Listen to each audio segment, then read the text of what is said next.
আসসালামু আলাইকুম প্রিয় শিক্ষার্থী বন্ধুরা, এই যে আমার ইমো নাম্বারটা দেখছো, এই নাম্বারে যোগাযোগ করে আমার তোমরা ভিডিও কলে যে কোনো সমস্যার সমাধান করে নিতে পারবে। আজকে আমরা এই ঢাকা বোর্ড দেখতেছো, এই যে ঢাকা বোর্ড 19-এর একটি এমসিকিউ নিয়ে আলোচনা করছি। দেখো, যেটা আমাদের 99% কমন পরীক্ষা থাকে। দেখো, এমসিকিউটা হলো 5 নম্বরে একটা উদ্দীপক দেওয়া আছে।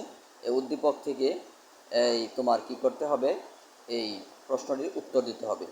উদ্দীপকের প্রোগ্রামটি রান করলে বি এর মান কত হবে। এখানে 4টে অপশান দেওয়া আছে। আমরা প্রোগ্রামটা আগে বুঝে নেই। এই প্রোগ্রামের মধ্যে উপরের যে হেডলাইনটা, ওটার বিষয়ে সব প্রোগ্রামের মধ্যেই এভাবে হেডলাইন দেওয়া থাকে, কিন্তু আমার এই শর্তগুলোর থেকে আমার এই প্রশ্নের উত্তর দিতে হবে। শর্তের মধ্যে দেখো, ইন্টিজার ডেটা টাইপ এর মান বি, এর মান 3 এবং বি। এই ইন্টিজারে আইএনটি ইন্টিজার এবং ইন্টিজারে এই যা দেওয়া থাকে একে বলে ভেরিয়েবল। এটাও একটা এমসিকিউ। যদি এমসিকিউ এরকম ইন্টিজার এরকম মান দেওয়া থাকে, তাহলে এই উদ্দীপক থেকে যদি প্রশ্ন করা হয় যে এখানে একে কী বলে, এরকম 4টা অপশান দেওয়া থাকতে পারে। তো এরকম ভেরিয়েবল দেওয়া থাকবে, যে ভেরিয়েবলটা সঠিক, এটিকে ভেরিয়েবল বলে। আর এর মান এখানে এ লেখা হয়েছে। ইংরেজি ছোট হাতের অক্ষর এ টু জেড, যে কোনো অক্ষর এখানে থাকতে পারে। এও থাকতে পারে, আই থাকতে পারে, এক্স থাকতে পারে, যে কোনো অক্ষর যদি থাকে তাহলে এটা হলো প্রথম পদ, অর্থাৎ এ হলো প্রথম পদ 3 আমার ধারার। এটা কিন্তু ধারার প্রোগ্রাম, এই জন্য প্রথম পদ এ সমান 3 এবং বি নেওয়া হয়েছে।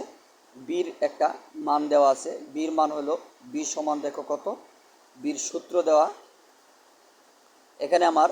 এই বির মান যে 2 গুণ, এটাকে গুণ বলে।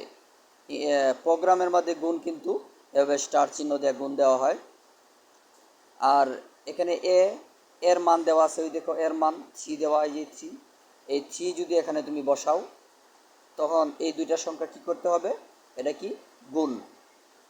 ইংরেজি প্রোগ্রামের মধ্যে এভাবে স্টার চিহ্ন দিয়ে গুণ করা হয়, এই জন্য 2 এবং এ কী হবে, গুণ হবে। তো এর মানটা তুমি এই 3টা তুমি এখানে বসায় নাও। মনে মনে ধরো এখানে 3 লিখলাম। এখন এই 3 আর 2 কী করতে হবে, গুণ করতে হবে। 3 আর 2 গুণ করলে কত হবে, 3 2 6। তাহলে বির মান কত হলো, 6। এখন প্রিন্ট টেপের মধ্যে দেখো কার মান চাওয়া হয়েছে। এই যে প্রিন্ট টেপের মধ্যে এই দেখো বির মান চাওয়া হয়েছে। এখানে যা দেখবা প্রিন্ট টেপে, এই যে ইনভার্টেড কমার ভিতরে এখানে %d অথবা %fও থাকে, যাই থাক, কিন্তু এখানে লক্ষ্য করবে এই জায়গা কী আছে, এখানে যা থাকবো তার মানেই চাওয়া হয়েছে। যদি এখানে এস থাকতো, তাহলে এখানে এস ইন্টিজার ডেটা টাইপের মধ্যে এখানেও এস দেওয়া থাকতো, আর এখানে এস দেওয়া থাকতো। তাহলে এস এর মান চাইলে বোঝা গেল হইলে যে আমরা যোগফল চাইছি। আর যদি যোগফল চায় তাহলে এখানে এস দেওয়া থাকবে। আর যদি যোগফল না চায়, তাহলে যে ইন্টিজার ডেটা টাইপ এখানে ভেরিয়েবল যা আছে, এইখান থেকে যা এখানে দেওয়া হবে ওই সংখ্যাটারই মান তোমার কাছে চাওয়া হয়েছে। এই জন্য এখানে উদ্দীপকের প্রোগ্রামটি রান করলে বি এর মান কত হবে, এই যে বির কথা এখানে বলা আছে।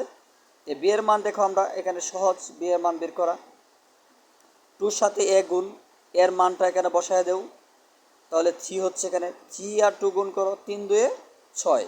তাহলে বির মান কত পেলাম, 6। তাহলে প্রিন্ট টেপে কার মান চাইছি, বির মান। আবার প্রশ্নের মধ্যে তো বলা হয়েছে বির মান কত, তাই এই জন্য আমরা বির মান কত পাইলাম, এই দুটো গুণ করে কত পেলাম, 6। এই দেখো, তাহলে বির মান 6। এই যে গ নম্বর, এই যে এটা সঠিক অ্যান্সার। আশা করি বুঝতে পারছো। পরবর্তী ভিডিও দেখার জন্য আবদার রইল।